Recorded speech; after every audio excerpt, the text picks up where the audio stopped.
King of Wands, wealth that is hard to keep.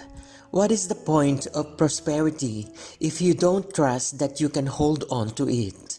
Envy is a poison also to the object of it. The meaning of the King of Wands represents pure energy. Unlike the other Wands cards in the deck, this particular one is not focused on pure creativity. Instead, this king is actually way more likely to take an idea and to decisively implement it himself. The King of Wands is a natural-born leader of people, and he is also extremely capable.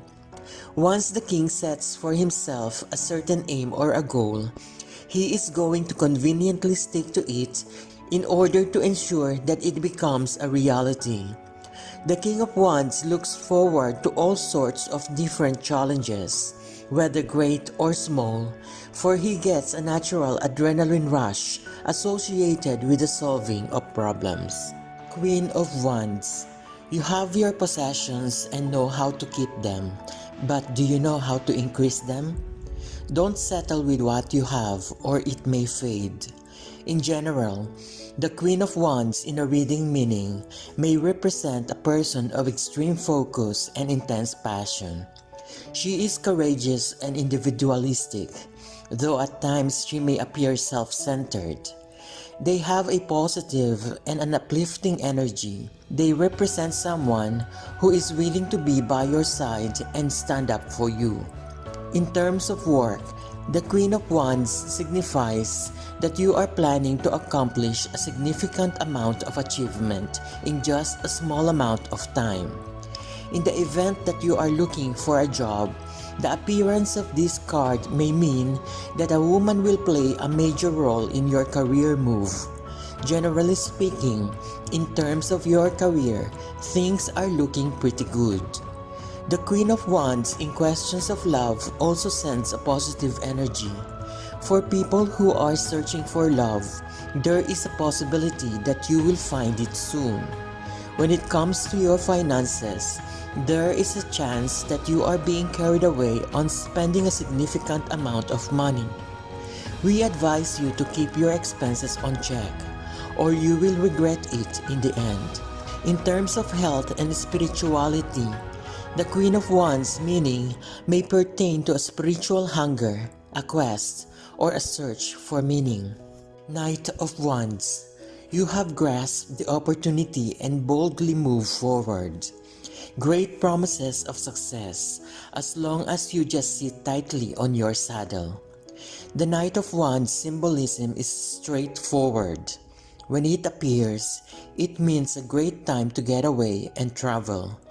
The person should feel charged up and full of life. One is also ready to get things done. He is adventurous and can find fun things to do no matter where he is. There is never a dull moment when the Knight of Wands is around. When the Knight of Wands shows up in a reading, it seems to suggest that the seeker wants to complete important tasks. One wants to impress others with one's knowledge and skill. The card also shows up when the person is planning to move to another place of residence. If you are starting a creative project, then you should do so with lots of energy and enthusiasm. However, you should balance it with realistic and well-rounded views. You should also have a plan that takes into account the consequences of your actions. Getting the Knight of Wands in a reading can also mean that there is an event that you don't expect to happen soon. If it is accompanied by the Eight of Wands, then you should expect a lot of changes in your life. More often than not, the Knight of Wands indicates a quick change of job, residence, or anything in your life. Page of Wands, plenty of possibilities. So many that it is difficult to choose. Do something and you will prosper, but wait no longer. When we see the Page of Wands, we see a youth with enormous excitement and curiosity for the world. He knows what to do. He has the passion to succeed, but due to his inexperience and maybe a little fear of the unknown, his ideas remain non-realistic. He identifies new worlds to explore, new opportunities he could take advantage of quite easily, and he is even gifted with a big picture vision needed to succeed. Even with all of this, he still has a tendency to either remain in a deep sleep or get easily distracted with one idea after the other. If he doesn't learn to control this, it might be that he wastes the opportunities to advance himself. When you get the Page of Wands, it simply means something is within you, something that triggers you to make discoveries, allow yourself to enjoy in investments, or take the next advancement in life. You could be just about to take a move on a certain idea, but some conflicting messages keep coming to your mind and you get discouraged. This card matches your inner battles, which are preventing you from expressing your heroism to the world, to let the world know that you exist for a reason. If you are wise enough, this card is normally a trigger of courage. It should make you overcome the personal discouragements and move forward boldly to launch your ideas in the real world. Remove the fear, gather your resources and do something. Let the world know that you are there and you have no jokes about moving forward in the path that you choose. Conquer every obstacle, let your ideas shine, and be known to the world, because this card indicates a level of success that can only be achieved when courage is used. Ace of Wands. Every ace is sort of an exclamation mark. Something important, even remarkable, will take place in the case of Wands regarding your material circumstances. It is neither good nor bad, but very significant, indeed affecting your relation to material matters. Wands symbolize creativity, and the Ace of Wands is the boldest among the cards in the suit. It is not the kind of creativity that you learn from school or as a hobby. It is bravely finding your own voice. It creates a place where you can develop your own vision. In other words, it is associated with willpower and creativity in the cosmic sense. When you draw the Ace of Wands, it is an indicator that you should just go for it. Take the chance and pursue an idea that you have in mind. Take the first steps to start the creative project. The Ace of Wands calls out to you to follow your instincts. If you think that the project that you've been dreaming of is a good idea, then just go ahead and do it. The Ace of Wands can also perhaps mean that you are waiting for a sign to start a project. To draw this card pushes you to act now, instead of worrying over research and more planning. Take small steps today and then continue to grow your ideas over time. Action is what helps you grow and build momentum. Don't remain in the abstract. Another Ace of Wands meaning is the occurrence of an important discovery moment in your life. It is a time when you are motivated and inspired about a passionate project or idea. You are excited about the opportunities that are opening up for you in the near future. Two of Wands. Longing for the world and all it has to offer, although you may already have a decent share of it. The Two of Wands is a more mature version of the Ace of Wands, meaning that this card is all about planning and moving forward, progression. Look at it this way. You have already set out to achieve a particular task, which means you have turned an idea into a realistic plan. Such a plan will require fulfillment, and therefore, you have to progress from just having the plan to actually achieving what you set out for. Discovery is being considered as another Two of Wands meaning. This is because it means that you are stepping out of your cocoon and exploring new experiences and worlds. While the beginning might seem tough and difficult, the Two of Wands card encourages you to make great efforts and push forward. The Two of Wands card also means that you are beginning to realize your objectives and long-term goals before you set out to achieve these objectives. In other words, you have tried hard to get to where you are, and now moving forward, you have your long-term goals in mind. In summary, the Two of Wands meaning revolves around making decisions. In other words, you are either satisfied with your current knowledge or you are moving forward and taking risks. It means leaving your comfort zones and exploring new territory.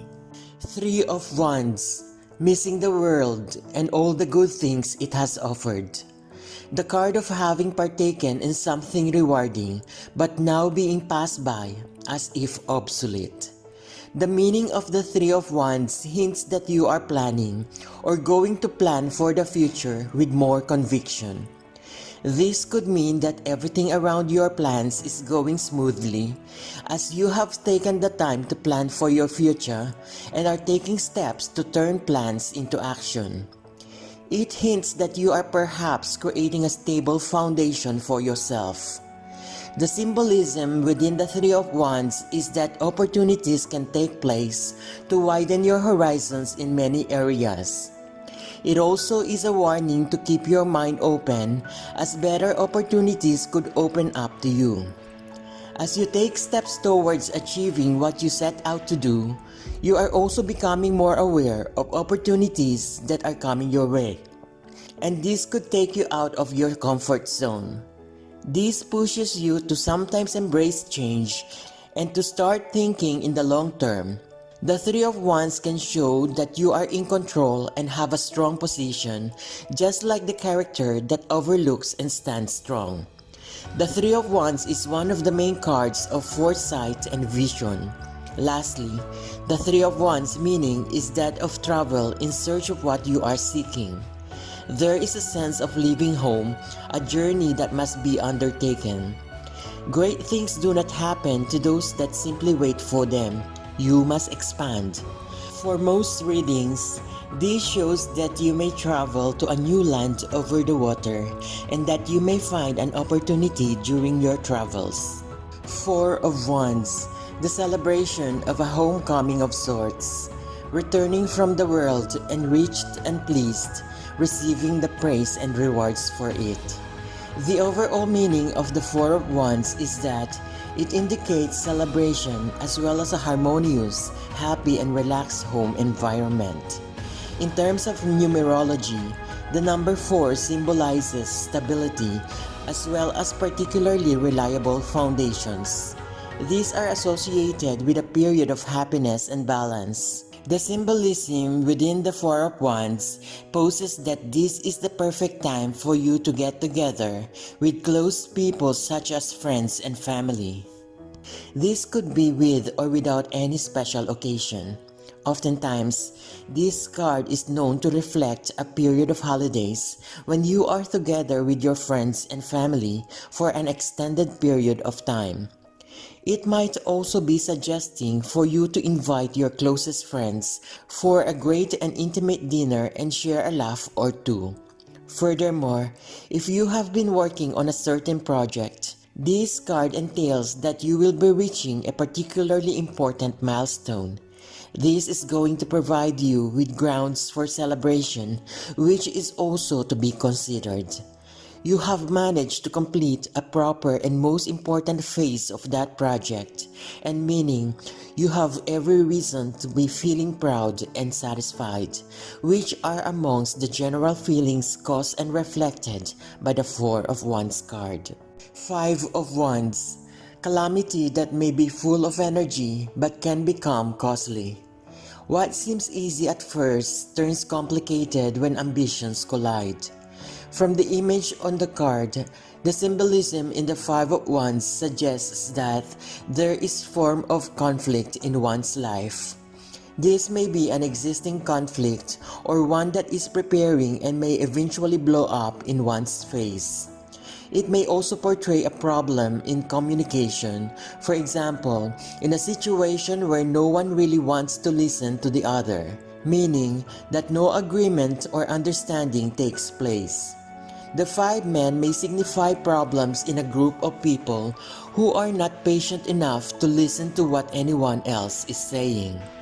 They only want to be heard, and since none of the others will listen, they all argue at once.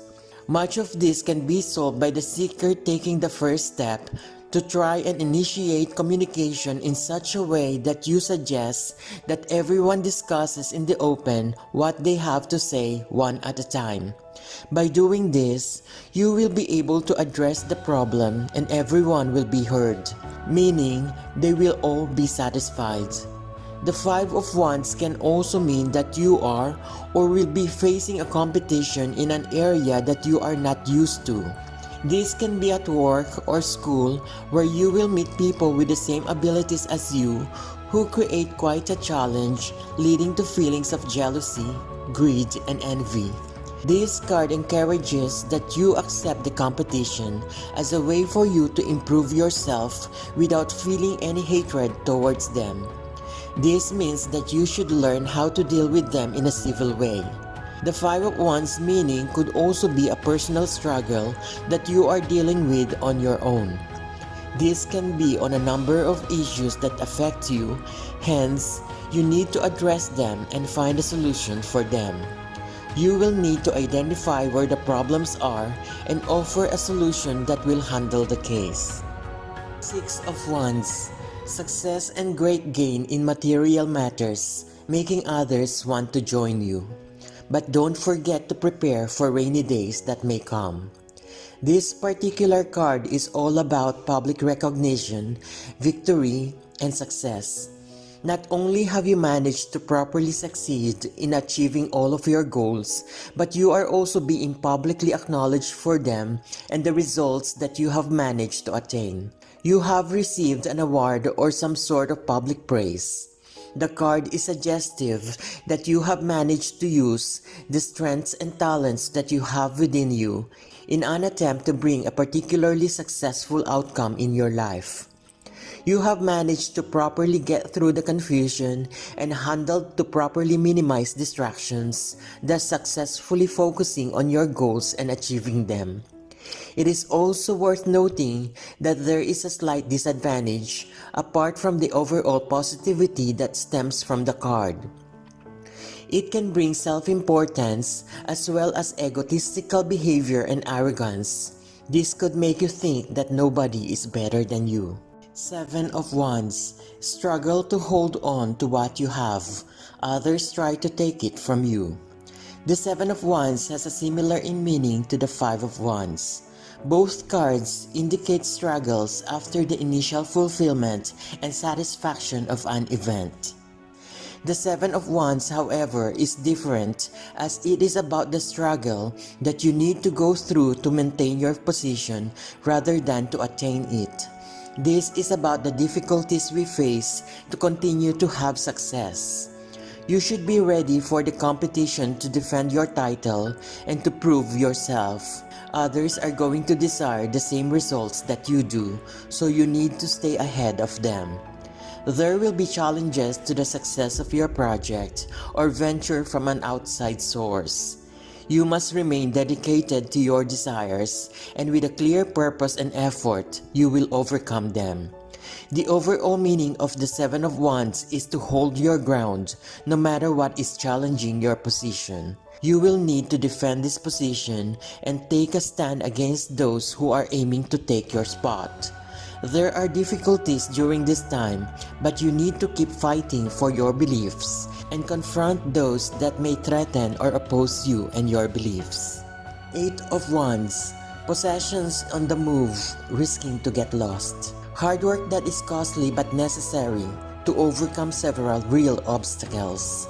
The image represented by the 8 of Wands means that the difficulties that were brought by the 7 of Wands are finally over. It signifies a strong level of energy which states that different aspects of your life will be new and innovative. Perhaps important news will be coming on your way, and you may experience a sudden yet steady positive growth. The Eight of Wands meaning may also pertain to your work. There is a chance that the decision that you are waiting for will come your way soon. You need to be patient and just wait for it. When it comes to love, the Eight of Wands meaning pertains to your readiness to be committed on a relationship. However, the card advises you not to force the other party to also be ready on the commitment. Your significant other will soon be ready. Forcing things to happen may affect the result negatively. In terms of finances, it appears like this is not the best time to make quick investment. Just like in your love aspect, we advise you to be patient.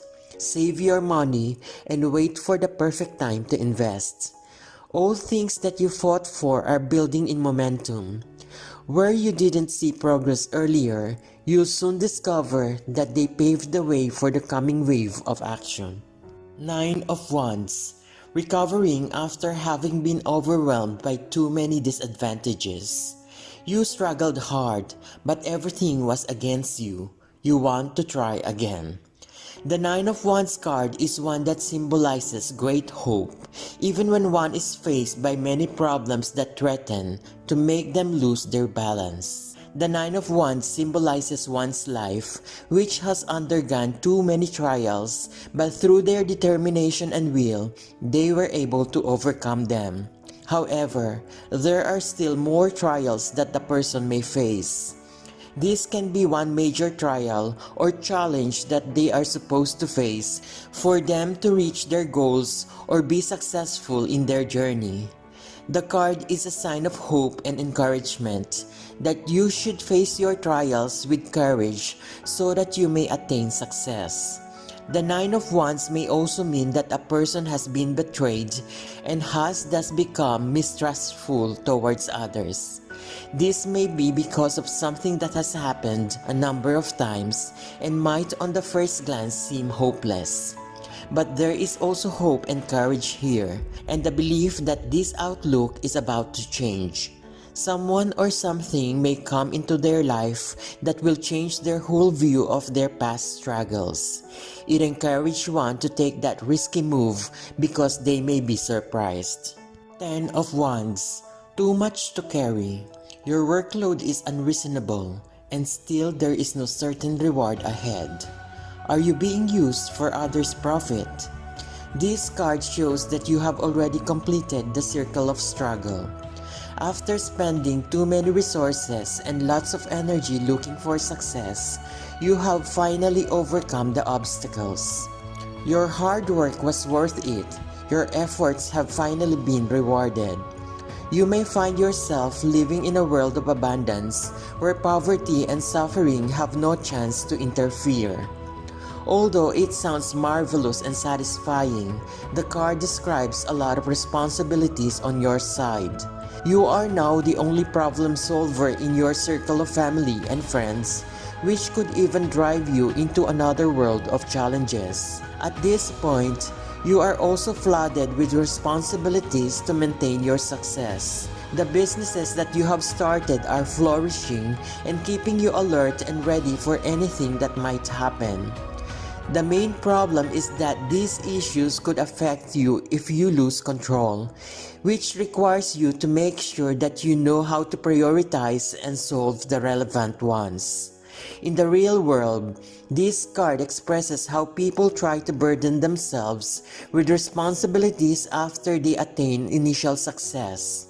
It is like graduating from college, getting a job, and then starting to make it in the real world. More challenges keep coming. You may find yourself looking after your parents, starting a family, and at the same time look to others, which may make you feel as though you are not yet successful. It becomes a burden because at some point, you find out nothing is enough to accomplish all these duties. The general lesson of the card is that people should be moderate. Prioritize and understand that they cannot solve everything. Some things must be let go, given to others, the burden shared.